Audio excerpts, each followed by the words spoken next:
Hola, mm, vamos a empezar el directo con Duarca.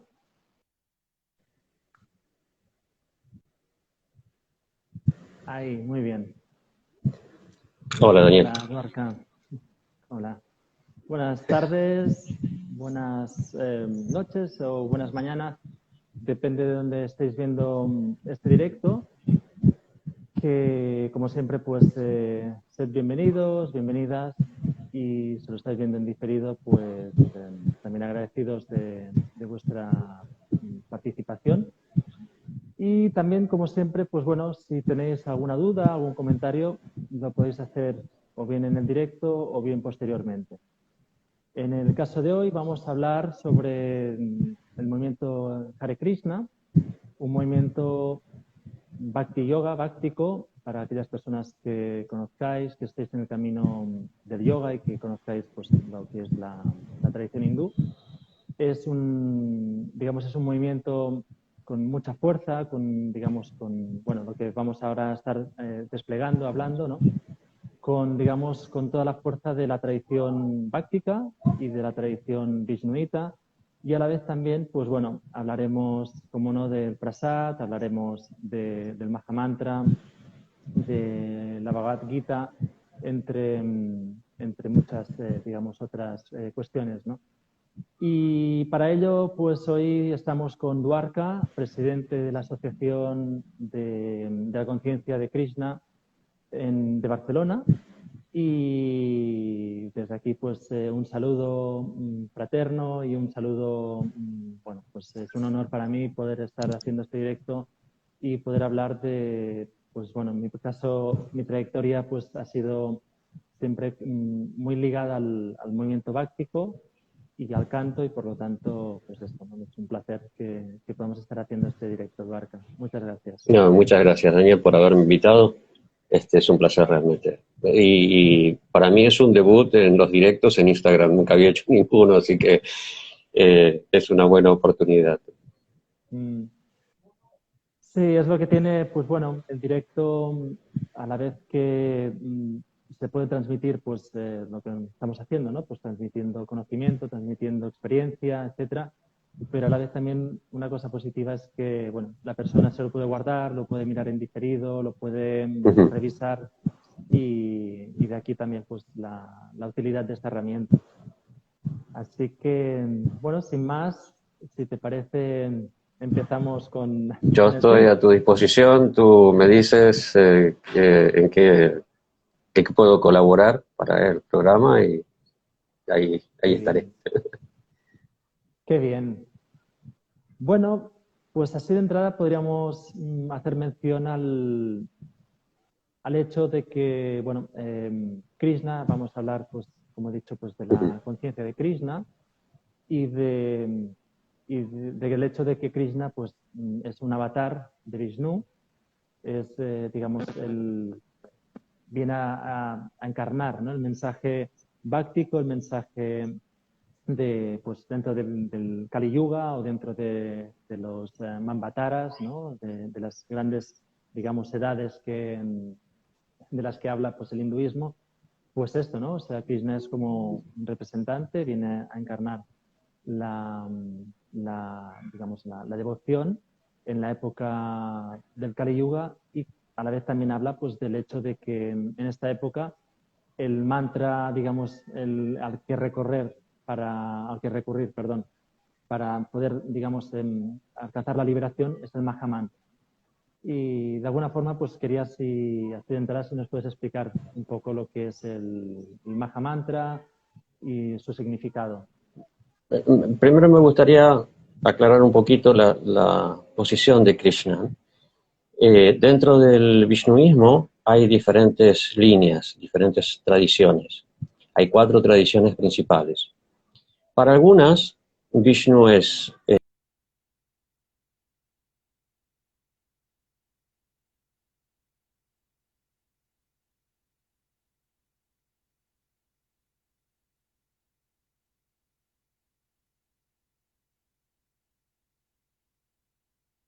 Creo que se ha quedado... Ahí. Y eso que hemos hecho una prueba, pero parece que estamos teniendo problemas. Ay, qué lástima. Bueno, veo que ha salido. Ahora supongo que volverá a entrar.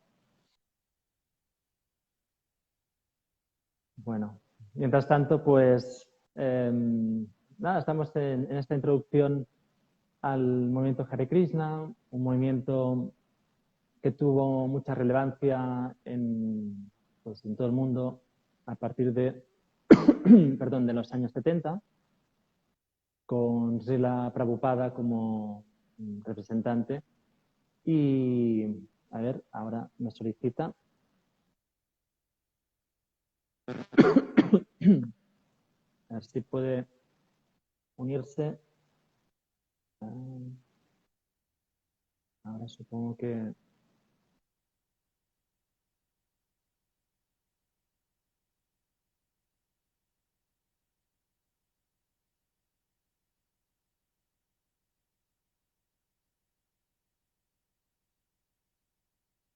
Es lo que tiene también el directo y, bueno, en este caso, al hacer los directos, pues como bien sabemos, pues pueden suceder estas cosas que de pronto haya Ok. cierta dificultad. Aquí Sí, estamos. estamos de vuelta. De repente desapareciste y no sé qué pasó.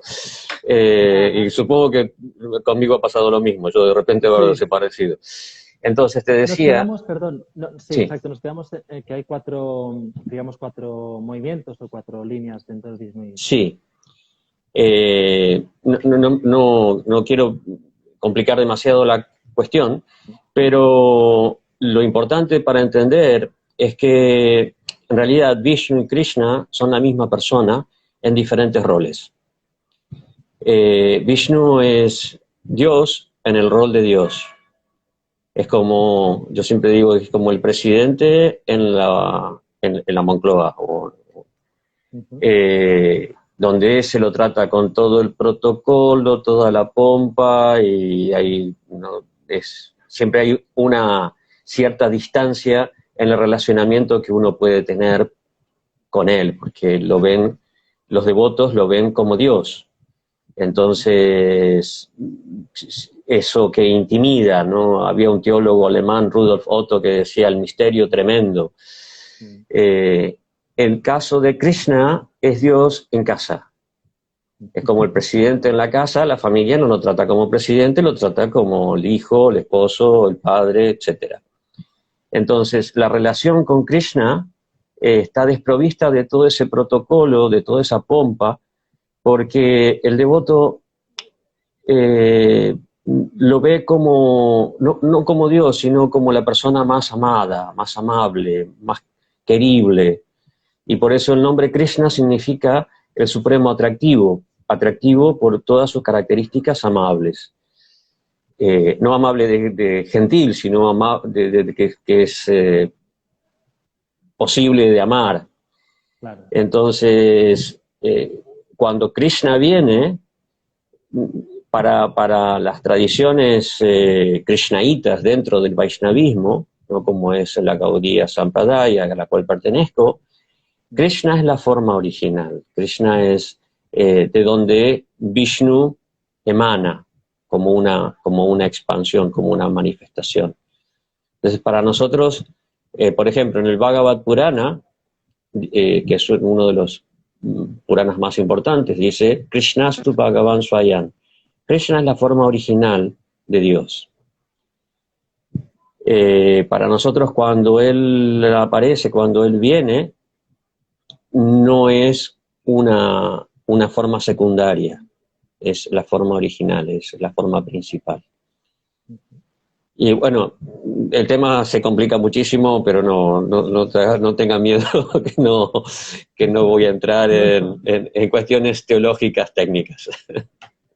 Sí, Entonces, con respecto al Maha Mantra, es un mantra que siempre ha estado en las escrituras védicas, desde muy antiguo aparece este mantra, pero en el siglo XV,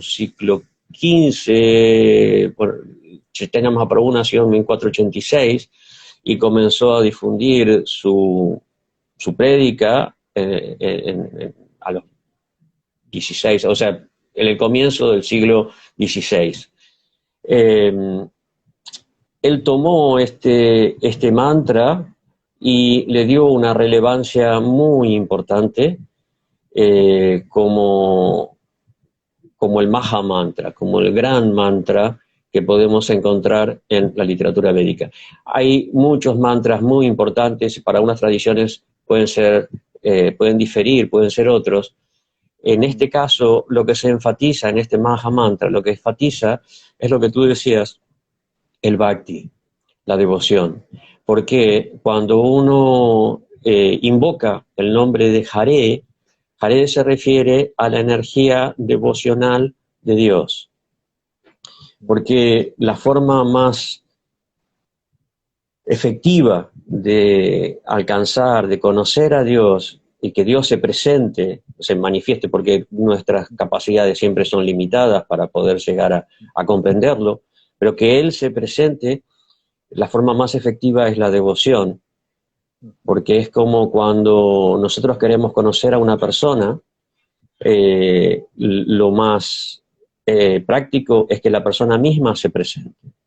Y para que esa persona se presente, nosotros tenemos que ganarnos su confianza, de inspirarlo, de motivarlo a que se abra a nosotros, que se revele a nosotros. Y el amor, la devoción, es la forma más inspiradora, ¿no? Por ejemplo, si yo quiero saber cómo eres tú, no tiene mucho sentido que yo me ponga a especular en base a tu rostro, por ejemplo, y bueno, o a tu forma de hablar. Entonces yo empiezo a especular de dónde eres y cómo eres, y siempre me voy a quedar corto, ¿no? Pero si yo soy amable contigo y me gano tu confianza, entonces en la medida en que tú te sientas inspirado te vas a revelar.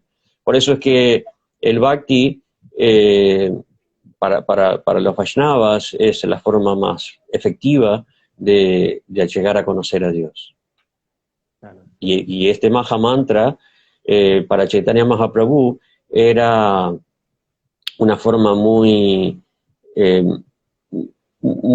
potente, ¿no? Por eso lo llamó el Maha, el mantra más potente, porque por un lado, lo que te decía, invoca esa energía devocional, por otro lado, invoca a Krishna mismo, a Dios mismo, y dentro de esta filosofía Vaishnava se considera que Dios, al ser absoluto, no es diferente de, por ejemplo, su nombre. Entonces, al entrar en contacto con la vibración sonora, Krishna, el devoto puede entrar en contacto directamente con él. Claro. Y por eso es tan importante. Qué buena explicación, muchas gracias. Qué bueno.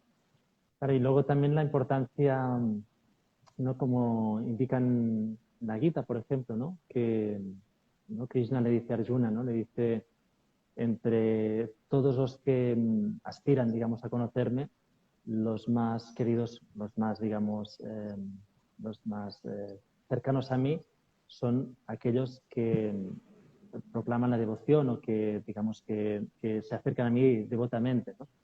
Y, digamos... Sí. En el Bhagavad Gita, Krishna le va a presentar a Arjuna diferentes opciones, ¿no? Podemos, por ejemplo, si hacemos una división así muy amplia, muy general, podemos decir que en los primeros 6 capítulos Krishna va a hacer énfasis en el Karma Yoga, ¿no? Que es uno de los principales caminos del hinduismo. En los siguientes 6 capítulos, del capítulo 7 al capítulo 12, desarrolla más el Bhakti Yoga. Y del capítulo 13 al capítulo 18 desarrolla más el Jnana Yoga. Y para nosotros es como un sándwich, ¿no? El relleno, la parte más rica está en el medio. Está en el medio. Qué Sí. Bueno. El capítulo 2 especialmente, Krishna hace mucho énfasis en el Bhakti, ¿no? Bhakti Amana Villanati. Solo a través de Bhakti alguien me puede conocer, tal como soy. ¿no? Incluso en el capítulo 7, cuando él está, no, el capítulo 6, cuando está hablando de yoga, al final, el último verso de ese capítulo, él dice, y de todos los yogis, el mejor es el que se refugia siempre en mí, que tiene una gran fe en mí, que tiene una gran devoción en mí. Claro. Por eso se considera que el Bhagavad Gita, más allá de que es un texto muy amplio, muy abierto, muy completo en cuanto a que da muchas opciones, es un texto predominantemente devocional. Claro. Y luego también, volviendo a la cuestión del Mahamantra, recordemos, el Mahamantra es Hare Krishna, Krishna, Krishna, Krishna Hare Krishna, Hare. Hare Hare, Hare Rama, Hare Rama, Rama Rama, Hare Hare. Y, ¿no? Por un lado tenemos a Krishna, que como hemos dicho, pues bueno, está dentro del, o sea, habla en forma de diálogo con Arjuna, dentro del, o sea, en la Bhagavad Gita, dentro del Mahabharata, ¿no? Que es la, digamos, la gran epopeya de la India, ¿no? Desde, pues, desde los inicios, con toda la, digamos, bueno, todos los personajes que van sucediendo, ¿no? A lo largo del Mahabharata. Y luego tenemos Rama, que pertenece al Ramayana, ¿no? La gran epopeya de Rama con su gran devoto Hanuman, etcétera, Sí. ¿no? Y entonces, bueno, yo muchas veces me he preguntado, ¿no? Qué curioso, ¿no? Que se cojan, pues por un lado, pues bueno, las dos, como dijera, las dos figuras principales de las dos grandes epopeyas, ¿no? Que se conocen en India y dejando al lado, de lado, pues los Puranas y, bueno, todo lo que es, pues, Vedas, etcétera, ¿no? Pero, digamos, como forma tradicional o como forma popular, ¿no? Se conocen a la perfección y se transmiten a la perfección estas dos epopeyas. Entonces, bueno, sobre Rama, bueno, ¿qué podríamos decir, no? Este, El Rama que aparece en Rama, en realidad, que aparece en el mantra, se traduce como la fuente de todo placer espiritual. Se refiere a Ramachandra, como tú decías, que tiene que ver con el Ramayana. También se refiere a Balarama, la primera expansión de Krishna que aparece como su hermano. Se refiere también a Parashurama, ¿no? Que es otro avatar de Vishnu, que también aparece en el Ramayana. Pero la idea de la palabra, de esa invocación que aparece en ese Maha Mantra, como te decía, Hare se refiere a la invocación de la energía devocional. Krishna se refiere a la fuente de todo placer y Rama a la fuente de todo, Krishna se refiere al todo atractivo y Rama a la fuente de todo placer espiritual. Porque esa es el estado que es natural del alma. Por un lado, servir a Dios, estar en una relación amorosa con Dios. Por otro lado, poder contemplarlo en toda su belleza, en toda su plenitud, y experimentar ese ananda, esa bienaventuranza, que en el caso de la devoción se llama premananda, es decir, la bienaventuranza que viene del amor, que viene del prema. Entonces, esas tres palabras es una gran invocación a restablecer la relación del alma con Dios. claro. Y en el caso del Mahabharata, si bien Ahí. Se ha vuelto a quedar cortado. Íbamos súper bien.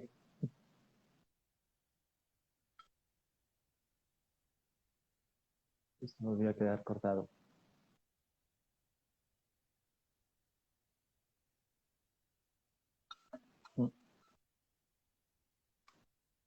Bueno, supongo que ahora saldrá y sí, ha salido y ahora volverá a entrar como antes. Nada, saludar a las personas que os estáis conectando así ahora. Vuelvo a solicitar. Y estábamos hablando sobre las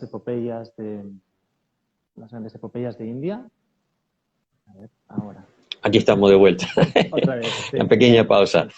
Te decía que Krishna es un personaje no secundario, pero no es el personaje principal. El personaje principal son los 5 Pándavas, y Krishna como su protector, amigo, familiar, primo, bien queriente en general. En el caso del Ramayana, bueno, parece que tenemos... Sí, tranquilo.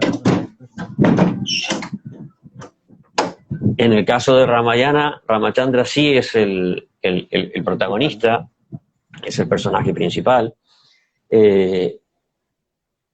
pero bueno, dentro del Mahabharata, la parte más importante es el Bhagavad Gita. O sea que a pesar de que Krishna no es el protagonista completo, pero toda la historia en realidad es para llevar al punto, a la persona, al lector, al punto de poder conocer, poder saborear esas instrucciones de Krishna en el Bhagavad Gita.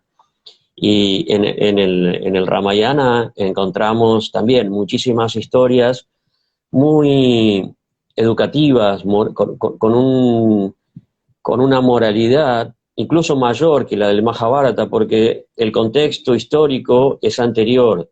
O sea, el Ramayana se desarrolla en una era previa en la que, según las eras del hinduismo, la virtud era mucho mayor, ¿no? A la medida que vamos avanzando en el tiempo se van perdiendo cualidades, y en la época del señor Ramachandra la virtud era mayor que en la época del Mahabharata. De hecho, con la partida de Krishna de este mundo comienza el Kali Yuga. Comienza la era actual, que se caracteriza por las peleas, las riñas, la hipocresía. Eso es la era de hierro. Así que estos dos clásicos, el Mahabharata y el Ramayana, son para el hinduismo referentes importantísimos. No solo porque, bueno, las historias son muy atractivas, hay drama, hay lucha, hay amor, hay desengaños, hay muchísimas cosas que atrapan la mente, pero... La vida misma, ¿no? Digamos, la vida sí, misma. exacto. Pero las figuras son tan, especialmente la figura de Ramachandra, es el soberano perfecto, es el rey que todos quisiéramos tener, el gobernante que todos quisiéramos tener, ¿no? Que pone todas las necesidades de los demás por encima de las suyas propias. Y bueno, para los indios es... No solamente en la India, o sea, se ha difundido mucho en el sudeste asiático, has tenido adaptaciones en Indonesia, en Bali, en Malasia, en Myanmar, en muchísimos, en Corea, en Camboya. En Camboya, por ejemplo, tú tienes el Angkor Wat, y es toda una descripción que tiene que ver con el Bhagavad Purana, que tiene que ver con el Ramayana, que tiene que ver con el Mahabharata. O sea, que ha tenido muchísima difusión porque es tan atractivo, ¿no? Claro, claro. Sí, respecto al tema, lo has mencionado, ¿no? Respecto al tema de las edades, ¿no? Que lo describe creo que en el Bhagavatam, ¿no? Si no recuerdo mal. Sí, sí. ¿no? Sí, se describen. El Bhagavatam, ¿no? El libro del Señor, ¿no? Que habla pues justamente de pues esto, ¿no? Yo me acuerdo que cuando leí pues la definición, bueno, la descripción del Kali Yuga, dije pues que es increíble, ¿no? Como lo describe con tanta perfección y realmente parece pues esto, ¿no? Como bueno, es que claro, al ser una revelación, por lo tanto, pues ya es como que juegas con ventaja, ¿no? Conociendo digamos el desarrollo, ¿no? De los Manvataras, etcétera. Sí, en el Bhagavad Purana se dice que Kali Yuga es un océano de malas cualidades, de problemas, pero hay una gran virtud, y es el Sankirtan, el canto de la glorificación de Dios. Porque en las otras eras había más importancia de otros procesos, que eran más complicados, más largos, más difíciles. Porque la gente tenía más inclinación a practicarlos y tenían más facilidades, vidas más prolongadas, contextos que facilitaban mucho más la meditación, por ejemplo, o la realización de grandes sacrificios, o la adoración en los templos. Había una inclinación más pronunciada para esos procesos. En el Kali Yuga nosotros no tenemos esa inclinación, entonces Dios nos da un proceso muy simple y muy potente, muy efectivo, porque a pesar de que nuestra vida es muy corta, de que no tenemos mucho tiempo, de que no tenemos una mente muy tranquila, muy calma, muy estable, estamos, ¿no? En el Bhagavatam dice que están, por encima de todo están siempre agitados. Los seres humanos en el Kali Yuga, por encima de todo, están siempre agitados, siempre perturbados. Entonces no tenemos por ejemplo, una tendencia natural hacia la meditación. A la gente nos cuesta mucho meditar, ¿no? Entonces se nos da un proceso que es muy atractivo, ¿no? Porque el mantra uno lo puede cantar con diferentes melodías y se hace muy agradable y conquista la mente. ¿Ya? No hay que hacer tanto esfuerzo para someter a la mente, sino que la mente naturalmente se atrae por el canto. Y como te decía antes, que es una invocación a la devoción, a entrar en contacto directo con Dios, ¿no? Es muy potente, ¿no? Por un lado es muy simple y es muy potente, ¿no? Y por eso Chaitanya Mahaprabhu decía que es el método indicado, recomendado para esta era. Y esto también lo entroncaríamos con el prasad, ¿no? Bueno, ese es otro aspecto también muy importante. ¿No? Yo, por ejemplo, pues cuando ha venido Amma a Barcelona, o cuando he estado en el templo, he estado en contacto con eventos, digamos, del movimiento Hare Krishna, una de las cosas que la gente en general siempre hemos destacado es lo bueno que está todo, no la comida. ¿No? Y aquí, pues bueno, el prasad, para quien no lo sepa, pues, bueno, ahora nos lo explicas tú mejor, pero es el ofrecimiento, ¿no? A Dios. Sí. Y por lo tanto... Sí, prasad quiere decir misericordia, ¿no? En el Bhagavad Gita, Krishna dice, mis devotos se libran de todas las reacciones, de todo el karma, porque ingieren alimentos que han sido ofrecidos. Después, en otra parte, Krishna va a decir, si tú me ofreces con amor y devoción una flor, una fruta, un poco de agua, yo la aceptaré. Entonces, por un lado, tienes algo que te ayuda a liberarte porque por más que uno sea vegetariano y no incurra en el sufrimiento de los animales para conseguir un alimento, toda acción implica reacción. Entonces, por más que yo agarro un fruto de un árbol, hay un karma. Yo prendo el fuego para cocinar algo y estoy también matando seres vivos. O sea, en toda acción hay un karma, ¿no? Pero cuando tú tomas ese alimento y lo ofreces a Dios, ¿no? Tú consideras que, bueno, primero que nada, esto no me pertenece. Esto es algo que la naturaleza me ha dado. La naturaleza es la propiedad de Dios. Entonces es algo que yo tengo que ofrecerle primero a Él, porque Él es el propietario. Es como, a la vez que es un acto de reconocimiento, también es un acto de devoción, ¿no? Es como cuando el hijo pequeñito desayuna con el padre y agarra un pan, le pone un poco de dulce y se lo ofrece al padre. ¿no?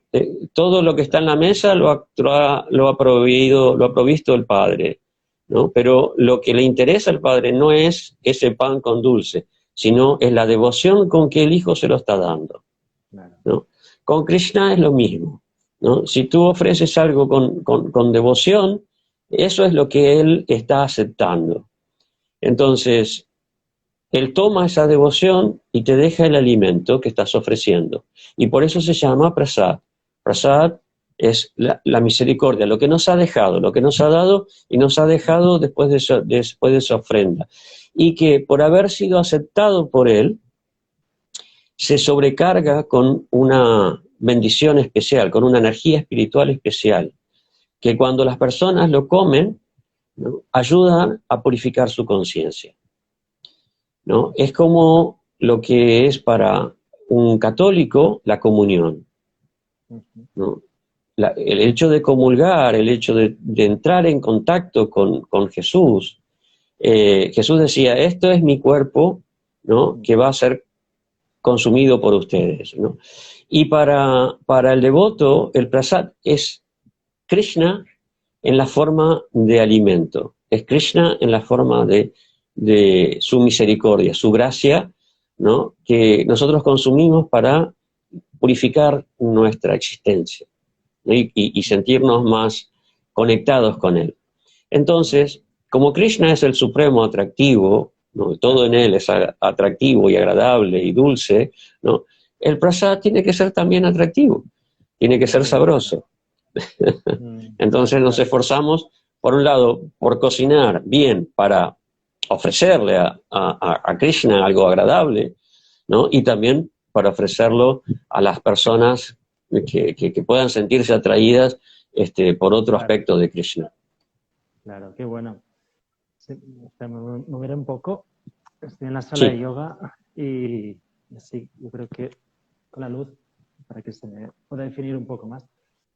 Y luego también, bueno, la importante figura de Prabhupada, ¿no?, de Srila Prabhupada, ¿no?, el difusor, ¿no? Y a partir de aquí, ¿no? Bueno, una de las imágenes que yo más recuerdo, pues no sé qué edad debía tener, ¿no?, pero sobre los 16 o así, me acuerdo ver gente en Barcelona cantando el Mahamantra, y yo, claro, no desconocía absolutamente, y bueno, eso, una alegría, un jolgorio, y era como, ah, ¿qué está sucediendo? ¿Qué les pasa a estos? ¿No? O sea, ¿qué sucede? ¿No? Y claro, y Sí. bueno, y luego pues también, pues, y bueno, y de alguna forma, pues así fue como Prabhupada empezó, ¿no? También, pues Sí. difundiendo, ¿no? Sí, en realidad eso es la forma en que inició su movimiento Chaitanya Mahaprabhu, ¿no?, como te decía, en el siglo XVI.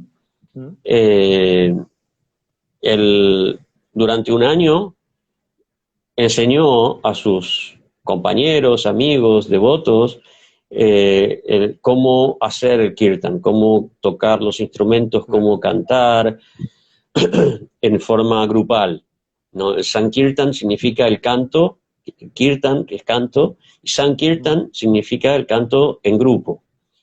Entonces, después de un año de esa preparación, ellos comenzaron a recorrer las calles de la aldea de Navadvip y a difundir este movimiento de Sankirtan, el Mahamantra Hare Krishna, ¿no?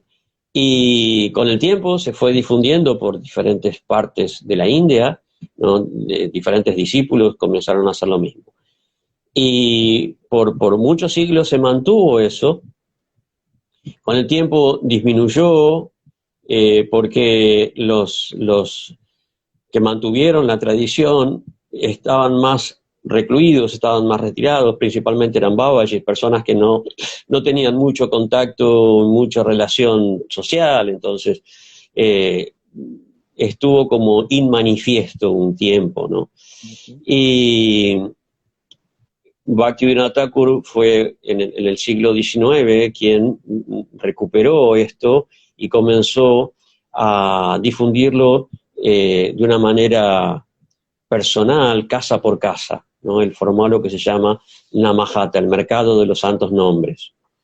Bueno. Y como herencia a sus hijos, él tuvo un hijo que se volvió el maestro, el gurú de Prabhupada, ¿no? Que también recibió el título de Prabhupada, Srila Bhaktisiddhanta Saraswati Prabhupada, ¿no? Y Bhaktisiddhanta Saraswati dio una nueva dimensión a esto que había originado su padre, porque no solamente lo empezó a difundir casa por casa, sino que comenzó, por un lado, a establecer templos y, por otro lado, le dio mucha importancia a la impresión de literatura, ¿no? Él comenzó a utilizar los medios que se estaban desarrollando en la India en esa época, fin del siglo XIX, comienzo del siglo XX, especialmente el comienzo del siglo XX, y a darle un gran énfasis a la difusión de este Maha Mantra y de la filosofía del Bhagavad Gita y de Krishna.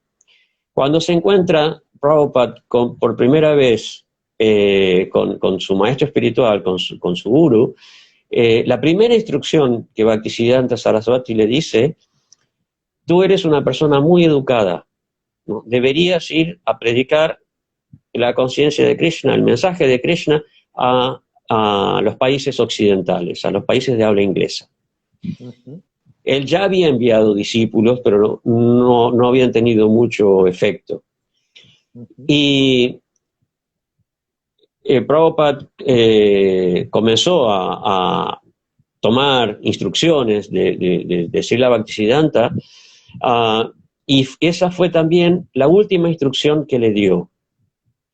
La última carta que le escribió Bhaktisiddhanta antes de partir de este mundo fue exactamente la misma que le había dado en su primer encuentro. Entonces, Prabhupada tomó esa misión como el leitmotiv de su vida, ¿no? El objetivo de su vida.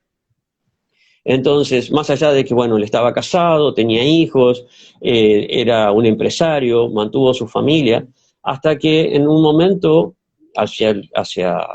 no recuerdo si tenía 50 y tantos años, no recuerdo exactamente la edad, o 60, él toma la orden sannyas, la orden de renuncia a los 60, y se dedica exclusivamente a la traducción. Ya había comenzado a imprimir una revista, Back to Godhead, ¿no? De vuelta al Supremo, y donde escribía, porque tenía mucha facilidad para escribir, y comenzó a traducir el Srimad Bhagavatam, Bhagavad Purana. Entonces, en un determinado momento consigue que alguien, porque como renunciante no tenía ingresos, lo poco que recibía de la venta de las revistas que estaba publicando, lo invertía en la traducción, en más impresión y en la traducción del Bhagavatam, y en los gastos muy austeros de su vida. Yo he estado en la habitación donde él vivía, en el templo de Radha Damodar en Brindavan, y era, ¿no? Aquí la gente se queja de los mini pisos, ¿no? Y realmente era algo, no recuerdo las dimensiones, pero a ver, si tengo que especular, era algo así como 3 o 4 metros por 2, una cosa que apenas entraba. Y ahí tenía su cocinita y él se cocinaba ahí, y vivía de una forma extremadamente austera. Así que en un momento alguien le facilita un pasaje en barco a América, a los Estados Unidos, a Nueva York. Él tenía 69 años en ese momento. O sea, yo veo ahora que muchas personas van a la India, por ejemplo, a Brindavan, a retirarse, ¿no? Mucho más joven, ¿no? Gente de mi edad que dice, bueno, ya está, ¿no? Y me voy a retirar. Prabhupada hizo todo lo contrario. Prabhupada dejó Brindavan, dejó la morada para nosotros la morada de Krishna, ¿no? Para ir a un sitio que para él era todo lo opuesto, ¿no? Él dice, él escribió un poema unos días antes de llegar a Nueva York. Fue un viaje muy difícil en barco, él tuvo un ataque al corazón durante la travesía, pero bueno, finalmente tuvo un sueño en el que veía a Krishna remando un bote tirando del barco. Wow. Y inmediatamente él se sintió mejor. Entonces, bueno, llegó y unos días antes escribió un poema, Marquini Bhagavata, donde dice, yo no sé por qué me has traído aquí. Me han llamado de Bhaktivedanta y no tengo bhakti, no tengo devoción y no tengo tampoco mucho conocimiento, no soy un vedantista muy consumado, pero sí tengo una fe firme en el Mahamantra, ¿no? Tú me has traído aquí, así que por algo me has traído.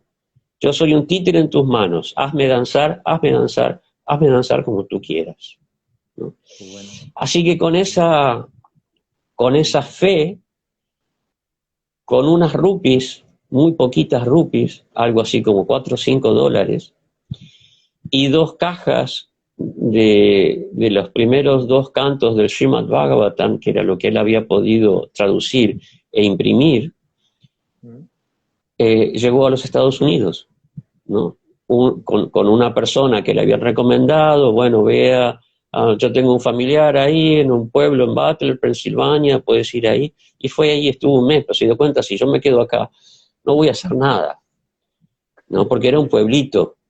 Así que se fue a Nueva York. Ahí estuvo en un centro de yoga, pero la persona que lo estaba hospedando le gustaba mucho el kirtan y lo dejaba cantar, pero no le dejaba hablar. Entonces, porque bueno, su filosofía era muy diferente, entonces no lo dejaba hablar. Bueno, finalmente Prabhupada consigue alquilar una habitación en el Bowery, que en ese momento era, no sé cómo es ahora, yo nunca he estado en Nueva York, no conozco, en realidad estoy explicando esto en base a lo que he leído, pero no conozco. Sí. Pero lo que dice la biografía de Prabhupada era que era un lugar donde estaban todos los drogadictos, locos, borrachos. Bueno, de hecho estuvo compartiendo habitación con un chico que en un momento se volvió loco por el LSD y Prabhupada tuvo que salir corriendo. Pero bueno, sí, fue muy especial. Imagínate una persona de 70 años, claro. Vestido con la ropa de sannyasi, ¿no? Claro. Él empezó a ir a un parque a hacer lo mismo que hacía el señor Chaitanya, wow, ¿no? Con un tamborcito, ¿no? Iba a un parque y muy simplemente cantaba Hare Krishna. Y así fue como las personas comenzaron a acercarse. Bueno, pudo alquilar un localcito, que en este momento ese local, que fue el primer templo, ISKCON lo ha recuperado y lo ha reformado, lo ha convertido en un museo. Y así fue como se acercaron los primeros discípulos, los primeros seguidores. Una historia increíble que es de película realmente, porque aparte, no solamente por las características de Prabhupada, que era una persona anciana, que no tenía recursos, que no era famoso, no era conocido, no fue a un congreso internacional donde la gente lo conocía, no lo conocía nadie. No solamente por eso, sino que además la forma en que él trasladó una cultura y la forma en que inspiró a la gente a adoptar esa cultura, ¿no? Claro. Hay un académico que fue a visitar el templo porque estaba estudiando el hinduismo y le llamó la atención, entonces fue a ese templito que había comenzado Prabhupada, y se dio cuenta de que nadie sabía nada, nadie entendía nada, de todas las personas que lo recibieron, de los devotos, los primeros discípulos de Prabhupada, eran muy neófitos y no sabían muy bien qué está. Pero les llamó mucho la atención la convicción que tenían. ¿no? La fe con lo que le estaban haciendo. Y él dice, cuando me presentaron a su gurú, cuando conocí a Prabhupada, entendí por qué, a pesar de la falta de información que tenían, ¿no? ¿Por qué estaban tan inspirados? Claro. Ese era Prabhupada. Y él tomó como su misión principal, más allá de la difusión, la prédica, las clases, la traducción de los textos.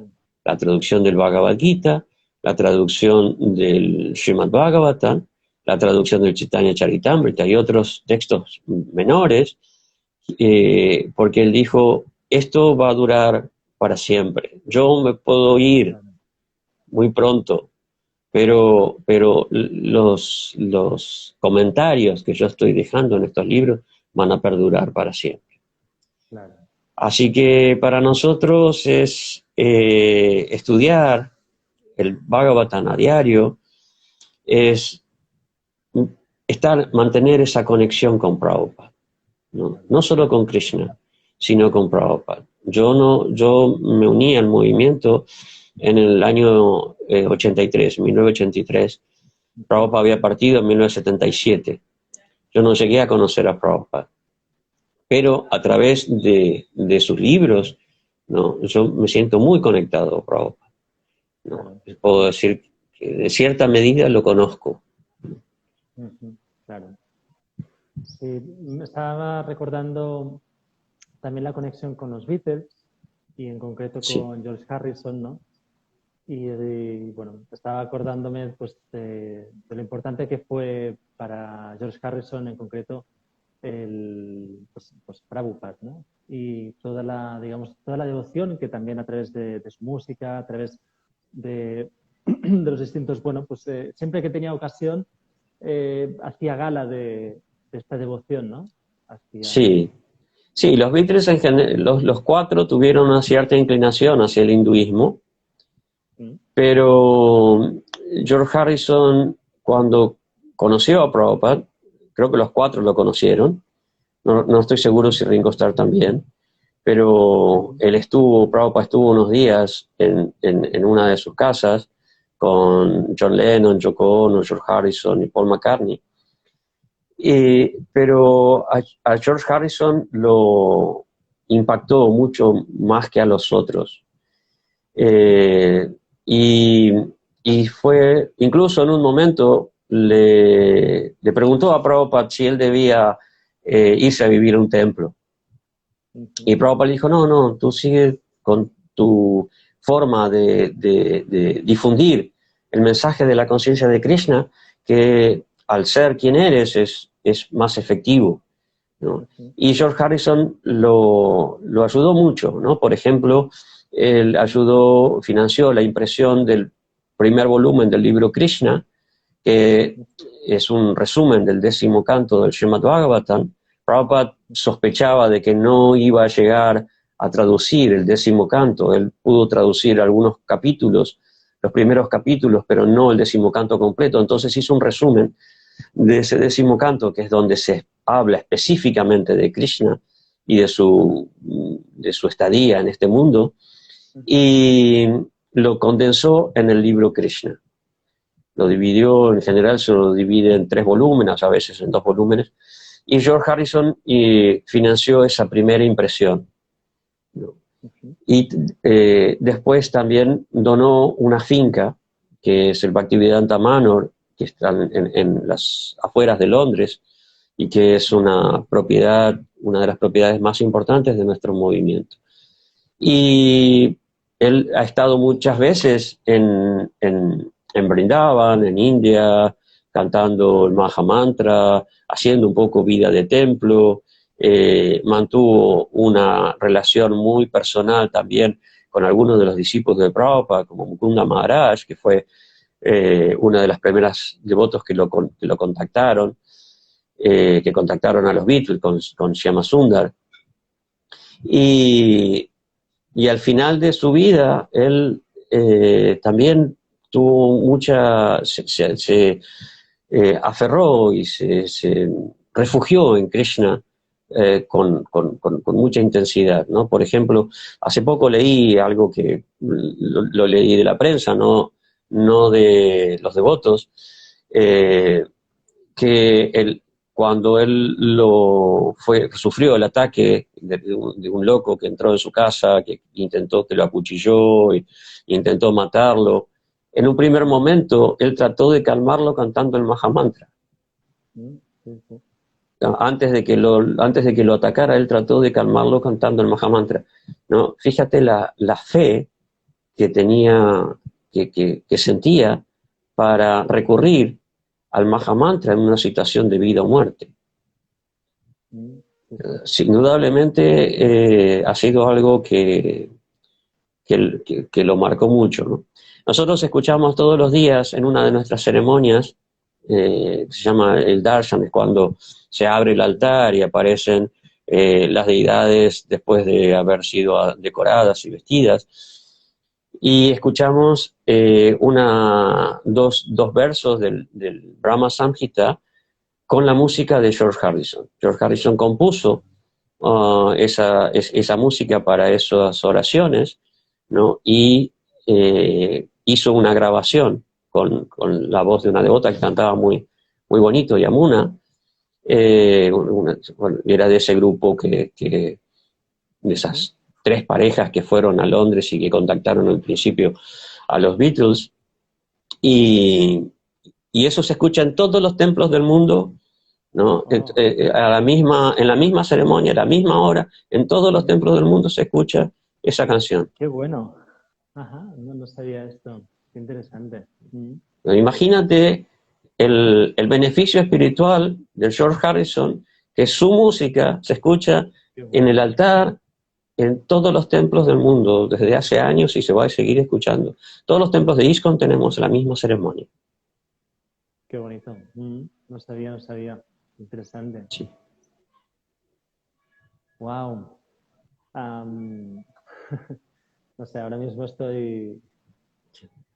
me siento, no sé, muy, muy feliz, la verdad, de esta conversación. Y sí, yo me acuerdo cuando empecé a meditar, ¿no? Con 16 años, y empecé pues a interesarme pues por estos temas y tal. Ya me acuerdo la fuerte, digamos, atracción, ¿no? Que sentía por Krishna. Y me acuerdo cómo, pues no sé en qué momento entré en contacto, o sea, tuve conocimiento del templo y tal, e incluso pues hice seva, hice servicio en el mismo templo durante un tiempo. Y bueno, y la verdad es que pues, es una experiencia que me marcó profundamente, ya que era un momento también en el que, pues esto, ¿no? Estaba pues introduciéndome, digamos, bueno, de forma ya como más consciente o más dirigida, ¿no? En todo lo que es la cuestión pues del yoga, de la meditación, etcétera, ¿no? Estoy hablando pues a partir de los 20, 21 años. Y ahora, pues la verdad es que estoy sintiendo pues esta misma sensación, ¿no? El hecho de hablar contigo, pues como la misma sensación que me acuerdo que sentía cuando estaba en el templo, esta paz y digamos, no sé, esta sencillez y a la vez esta profundidad, ¿no? Es algo realmente muy bonito de vivir. Sí, es porque es parte de nuestra naturaleza. Entonces, ¿no? Chaitanya Mahaprabhu decía que el amor a Krishna es Nitya Siddha Krishna Prema Sadhya Kavunai, dice. Este amor por Krishna, que es una perfección eterna, Nitya Siddha, no es algo externo, no es algo que nosotros obtenemos de afuera o fabricamos, ¿no? Sadhya Kavunai quiere decir está en el corazón, es parte de nuestra naturaleza. Y cuando uno entra en contacto con Krishna, con su mensaje, con su nombre, con su forma, con sus devotos, con su prasadam, con su comida, se despierta. Es como el hierro cuando entra en contacto con el fuego, inmediatamente adquiere las cualidades del fuego.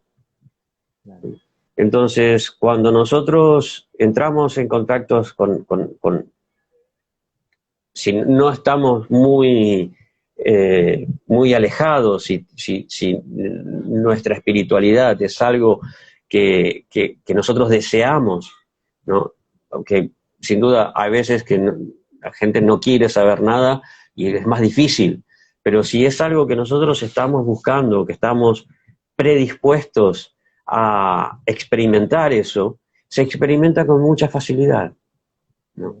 Krishna dice en el Bhagavad Gita que alguien puede renunciar a el disfrute de este mundo, pero la mente de esa persona puede seguir todavía apegada a esos disfrutes. Dice, pero cuando uno experimenta un gusto superior, ¿no?, muy fácilmente puede abandonar todas esas atracciones materiales, porque está experimentando algo mejor, ¿no? Parandristvani Vartate, es un gusto superior. La conciencia de Krishna es un gusto superior. Puede ser que lo experimentemos o puede ser que no, ya eso es nuestro libre albedrío. Pero si nosotros estamos dispuestos, está ahí. No, por ejemplo, cuando yo empecé a ir a visitar el templo en Buenos Aires, me resultaba muy agradable, me gustaba todo, pero hubo un momento que me impactó muchísimo, ¿no?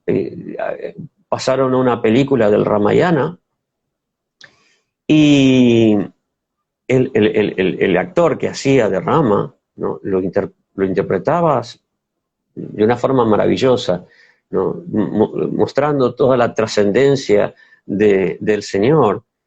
A mí me impactó tanto que yo lo que experimenté en ese momento fue, no me quiero ir nunca más de acá. Y a partir de ese momento yo tomé la determinación de dar los pasos para irme a vivir al templo. No, al tiempo me casé y con mi esposa juntos nos fuimos a vivir al templo. Claro, qué bueno. Entonces, no me extraña que a la gente cuando escucha el mensaje o escucha el canto la conmueva o la motive o la emocione, porque ese es en realidad el resultado natural de la conciencia de Krishna. Qué bueno. Ay, bueno, ¿te parece si lo dejamos aquí, Dwarka? Yo estoy a tu disposición y me ha sido muy agradable realmente conversar contigo. Y cuando quieras, si quieres tocar otros temas, yo, aparte de mi época, yo viví 10 años en el templo y cuando, bueno, con mi esposa decidimos mudarnos fuera, tener hijos, tenemos 2 hijas, decidí llevar mi experiencia a un nivel académico. Entonces comencé la carrera de estudios orientales en la Universidad de El Salvador, ahí en Buenos Aires. Me recibí, comencé a dar clases también en esa universidad y en el 2004 vine a Barcelona. Y pocos años después comencé a dar clases en el ISCREP, en el Instituto Superior de Ciencias Religiosas de Barcelona. Doy clases de hinduismo. Me especialicé no solo en hinduismo, sino no solamente en el hinduismo, especialmente Vaishnava, sino también en el yoga, cosa que algo que he practicado durante mucho tiempo y porque ha sido una gran herramienta en mi vida, así que he tratado de profundizar en las técnicas, en la historia, en los orígenes del yoga también. Así que si en algún momento tú quieres que toquemos otros temas, yo estoy a tu disposición. Y tanto. Sí, sí. Qué bien, Dwarka. Muchas gracias. Hare Krishna. A ti por invitarme. Muchísimas gracias. Hare Krishna. Hasta pronto. Y gracias a los que se han unido y a los que se unirán más adelante para escuchar esta charla. Qué bien. Bueno, pues seguimos. Bueno, Gracias. Hare Krishna. Hare Krishna.